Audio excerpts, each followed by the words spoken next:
বেগম খালেদা জিয়ার গোপন তথ্য ফাঁস করে খালেদা জিয়ার সঙ্গী ফাতেমা বলেন অনেক আগেই মৃত্যু হয়েছিল ওনার। যিনি ছায়ার মতো পাশে ছিলেন কয়েক দশক ধরে, সেই ফাতেমা কি শেষ পর্যন্ত মুখ খুললেন?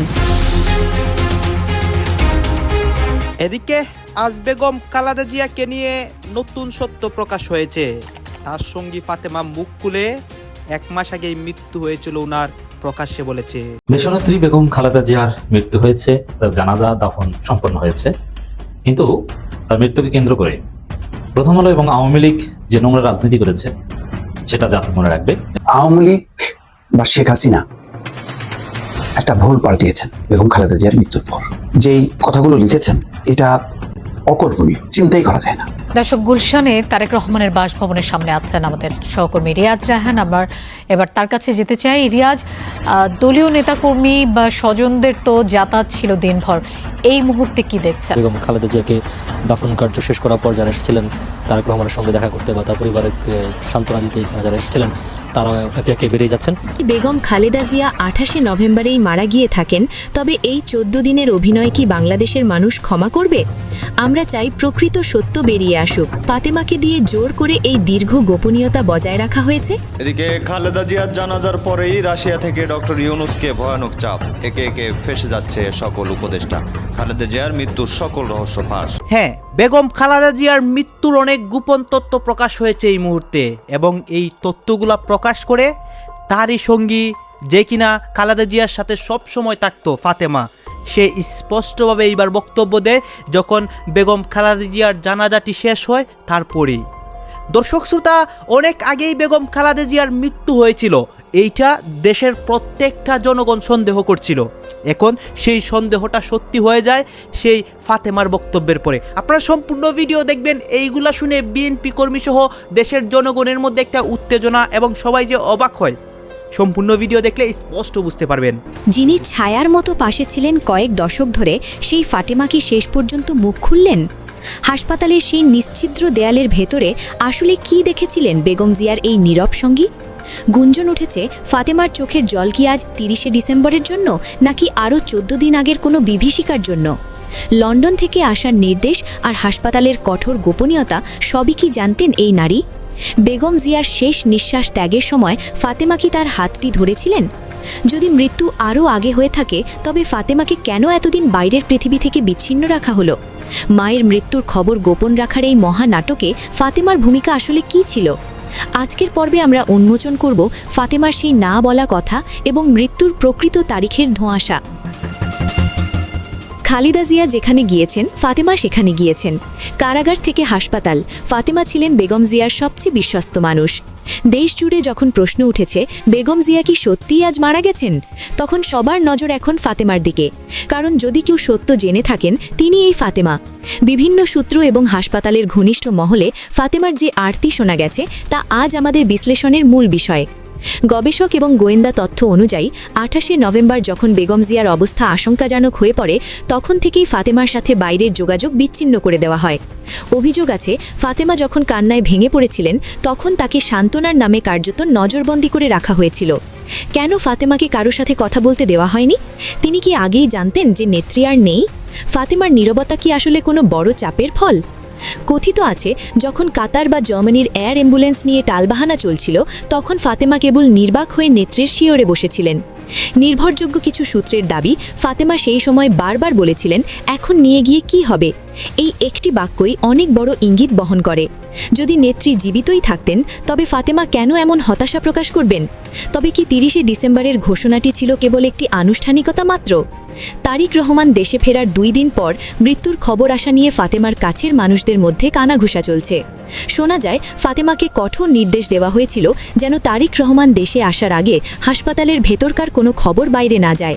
ফাতেমা কি কেবলই একজন গৃহকর্মী, নাকি এই রাজনৈতিক দাবার গুটি হিসেবে তাকেও ব্যবহার করা হয়েছে? তার কান্না কি আজ নতুন, নাকি দীর্ঘ 2 সপ্তাহের জমানো শোকের বহিঃপ্রকাশ? প্রবাসী সাংবাদিক এবং মুফতি আবদুল্লার মতো বিশ্লেষকরা বলছেন, ফাতিমার মতো প্রত্যক্ষদর্শীদের যদি স্বাধীনভাবে কথা বলতে দেওয়া হয়, তবে বাংলাদেশের রাজনীতির অন্যতম বড় সত্যটি বেরিয়ে আসবে। মায়ের রাজনৈতিক কেরিয়ার এবং ছেলের ইমেজ বাঁচাতে গিয়ে একজন মৃত মানুষকে নিয়ে এই দীর্ঘ নাটক কি ফাতেমা সহজভাবে মেনে নিয়েছেন, নাকি ইতিহাসের দায় মুক্ত হতে তিনি একদিন সবকিছু ফাঁস করে দেবেন? বেগম খালেদা জিয়ার মৃত্যু একটি অধ্যায়ের সমাপ্তি, কিন্তু সেই সমাপ্তিটা কি সম্মানের সাথে হয়েছে? ফাতেমার চোখের জল কি সত্যকে আড়াল করার যন্ত্রণা?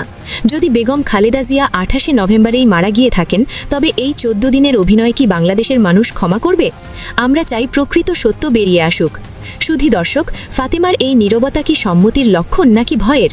প্রথমেই মরহুমা বেগম খালেদা জিয়ার জন্য দোয়া করি আল্লাহ যেন তাকে তার জাগতিক সকল গুনাহ মাফ করে দিয়ে জান্নাতুল ফেরদাউস দান করেন, এবং তার মৃত্যু নিয়ে যারা উস্কানিমূলক পোস্ট দিচ্ছেন অথবা বিতর্ক তৈরির চেষ্টা করছেন তাদেরকে আল্লাহ হেদায়েত দান করুক। সবচেয়ে বড় কথা হচ্ছে, আমরা আনুষ্ঠানিকভাবে জেনেছি গতকাল সকাল ভোর 6টায় তিনি ইন্তেকাল ফরমিয়েছেন।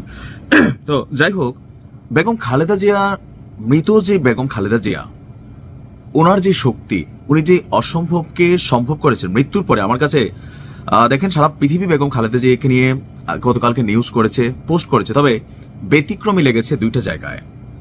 একটা জায়গা হচ্ছে গতকালকে বেগম খালেদা জিয়ার মৃত্যুর পর আওয়ামী লীগের সভানেত্রী শেখ হাসিনা তিনি একটা লম্বা চূড়া পোস্ট দিয়েছেন। ওনার ছেলে সজীব ওয়াজেদ জয় তিনিও একটা লম্বা চূড়া পোস্ট দিয়েছেন। এমনকি আওয়ামী লীগের যে সকল নেতাকর্মীরা সারা দিন বিএনপিকে নিয়ে বা বিভিন্ন সময় গত লম্বা একটা সময় ধরে সমালোচনা করতেন বা বিভিন্ন ধরনের বক্তব্য দিতেন, গতকালকে ভিন্ন একটা বিষয় ছিল যে এখানে আপনার তেমন কোনো রকম প্রতিক্রিয়া হয়নি, বরঞ্চ সবাই ওনার জন্য দোয়া করেছেন। শুধুমাত্র তাই না, আপনি দেখেন যে বেগম খালেদা জিয়ার মৃত্যুতে জাতিসংঘ শোক প্রকাশ করেছে। ভারতের পররাষ্ট্রমন্ত্রী এস জয়শঙ্কর তিনি বাংলাদেশে আসতে যাচ্ছেন, পাকিস্তানের আর স্পিকার সম্ভবত তিনি বাংলাদেশে আসতে যাচ্ছেন। ওনার মৃত্যুতে দেখলাম যে ভারত যেমন শোকবার্তা দিয়েছে, পাকিস্তান শোকবার্তা দিয়েছে, এমনকি বাংলাদেশের প্রত্যেকটা মানুষ, আমার কাছে মনে হয়েছে গতকালকে হাতে গোনা 2-4টা উস্কানিমূলক পোস্টদাতা ছাড়া, লাইক বনিয়ামিন, এদের সম্পর্কে বলতে গেলে আমার ঘৃণা হয়, বুঝছেন? তো এই টাইপের কিছু ক্যারেক্টার ছাড়া ওনার মৃত্যুতে ওনার জন্য দোয়ার বদলে বিপরীত কিছু করেছেন তেমন আমি দেখি নাই। তবে কিছু ভাইরাল ক্যারেক্টার আছে, লাইক যে ভাইরাল সিদ্দিক, এই মানুষ থাপড়াইছে, তো ভালোই লাগছে। এগুলো আসলে জঞ্জাল আবর্জনা, যেখানে যায় ভাইরাল হবার ধান্দা থাকে। তোনারিয়া দোয়ার মধ্যে দেখলাম একটা ফাজলামি, পেছন থেকে কে আবার ঠোকনা টাকনা দিছে। বাট এছাড়া পুরো বাংলাদেশকে একটা জাতিতে পরিণত করেছে ওনার মৃত্যু। দেখেন, যে ভালো মানুষ তার জন্য সবাই দোয়া করে।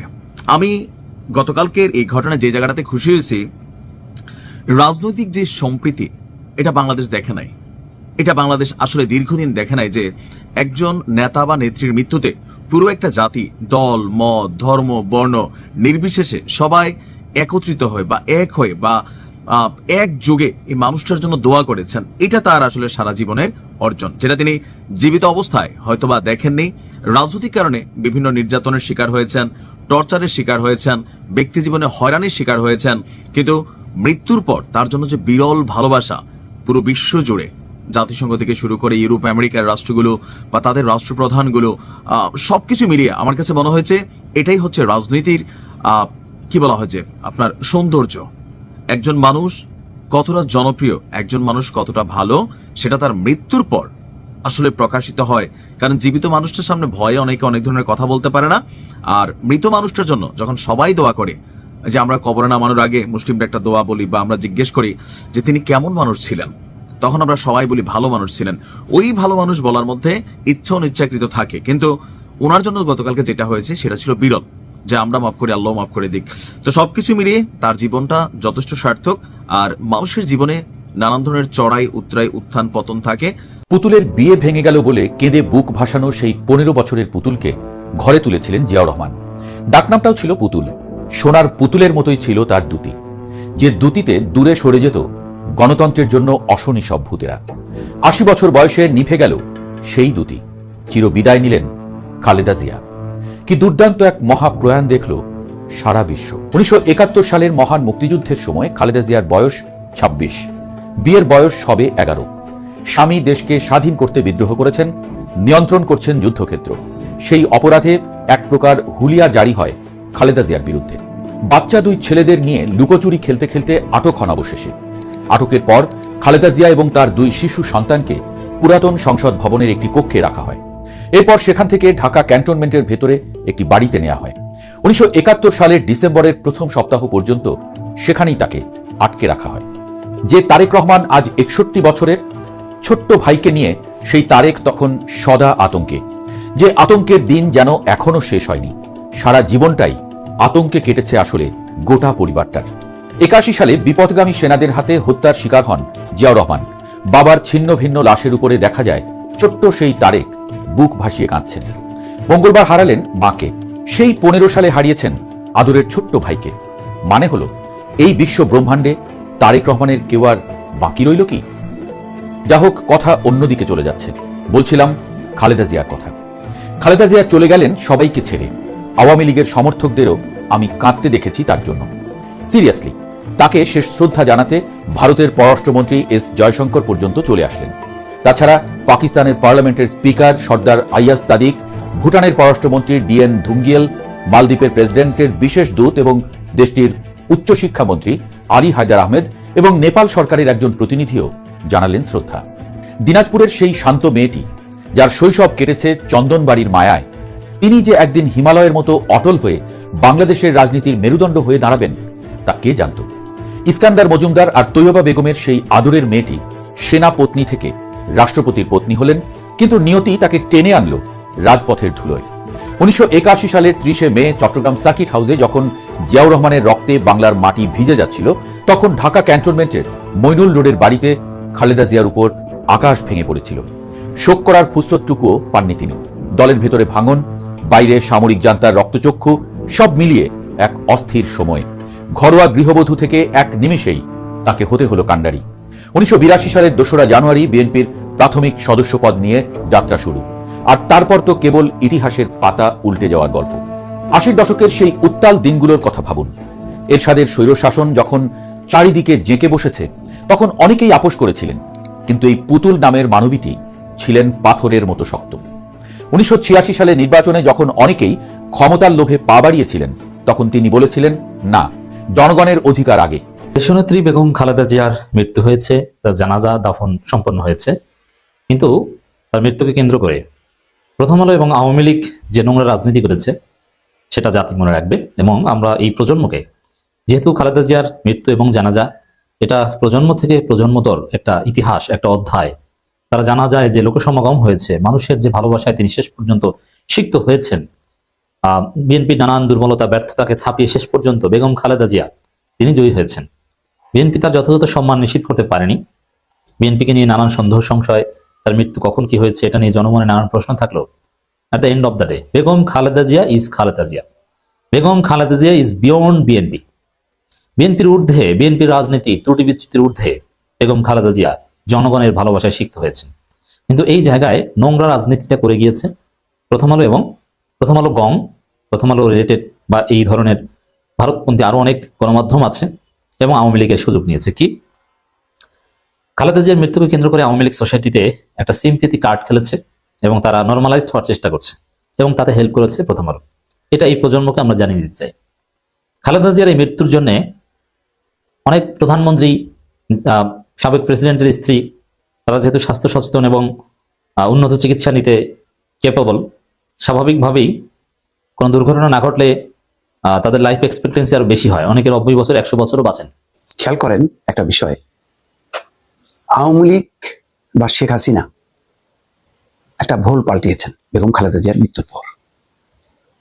যেই কথাগুলো লিখেছেন এটা অকল্পনীয়, চিন্তাই করা যায় না। আসলে কি বেকায়দায় আছেন বলে কি লিখলেন, নাকি সত্যি সত্যি লিখলেন? একটু বিশ্লেষণ করি। শেখ হাসিনা কি বলেছেন? বলেছেন বাংলাদেশের প্রথম নারী প্রধানমন্ত্রী হিসেবে, প্রথম নারী প্রধানমন্ত্রী হিসেবে, নারী প্রধানমন্ত্রী হিসেবে প্রথমে, তার মানে একটা স্বীকৃতি দিলেন। তারপরে বলছেন, পরের লাইনটা খেয়াল করেন, গণতন্ত্র প্রতিষ্ঠার আন্দোলনে তার অবদান, গণতন্ত্র প্রতিষ্ঠার আন্দোলনে তার অবদান। সে গণতন্ত্র প্রতিষ্ঠার আন্দোলন করেছেন কার সময়? এরশাদের সময় এবং শেখ হাসিনার সময়। তাহলে সেটারও স্বীকৃতি দিলেন। আবার বলছেন প্রথম নারী প্রধানমন্ত্রী হিসেবে। বলছেন যে বিএনপি নেতৃত্বের এক অপূরণীয় ক্ষতি হলো। সত্যি ক্ষতি হলো, একটা কথাও কিন্তু মিথ্যা না। আবার দেখেন তার কথা রেশ ধরে সজীব ওয়াজেদ জয়, তিনিও কি বলছেন? ধরা হয় যে তিনি হয়তো উত্তরসূরি হবেন শেখ হাসিনার। যদি দর্শক, আপনারা তো দেখলেন এখানে কি কথা হচ্ছে। এখানে বেগম খালেদা জিয়ার অনেক তথ্য প্রকাশ হচ্ছে, তার সহকর্মী বা তার সাথে যে কিনা থাকতো, তার সেবা যত্ন করতো ফাতেমা, সেই ফাতেমা যে অনেক তথ্য বলতেছে এবং বেগম খালেদা জিয়ার জীবন নিয়ে অনেক কথা, অনেক কষ্টের কথা, বা তিনি জীবিত থাকাকালীন অনেক কষ্ট করে গিয়েছেন, সেটাই কিন্তু এই বক্তব্য এবং বিভিন্ন প্রতিবেদনের মাধ্যমে আমরা দেখতে পেরেছি। দর্শক শ্রোতা, এই বিষয়গুলো দেখে এবং বেগম খালেদা জিয়াকে নিয়ে আপনার মন্তব্য কি? আপনাদের মন্তব্যটা অবশ্যই আপনারা আমাদের কমেন্ট বক্সে লিখে যাবেন। আর হ্যাঁ, তখন আপনাদেরকে আমরা যা কিছু দেখিয়েছি সব কিছু আমরা সোশ্যাল মিডিয়া থেকে সংগ্রহ করেছি, এখানে আমাদের নিজস্ব কোনো মন্তব্য নেই বা আমাদের নিজস্ব কোনো সিদ্ধান্তও নেই। সর্বশেষ আপনাদের কাছে আমাদেরকে রিকোয়েস্ট থাকবে, আপনারা আমাদের চ্যানেলে নতুন দর্শক হয়ে থাকলে চ্যানেলটি সাবস্ক্রাইব করবেন এবং পাশে থাকা বেল বাটনটি বাজাবেন, যাতে করে নেক্সট ভিডিওটা সবার আগে আপনাদের কাছে পৌঁছে যায়। ধন্যবাদ।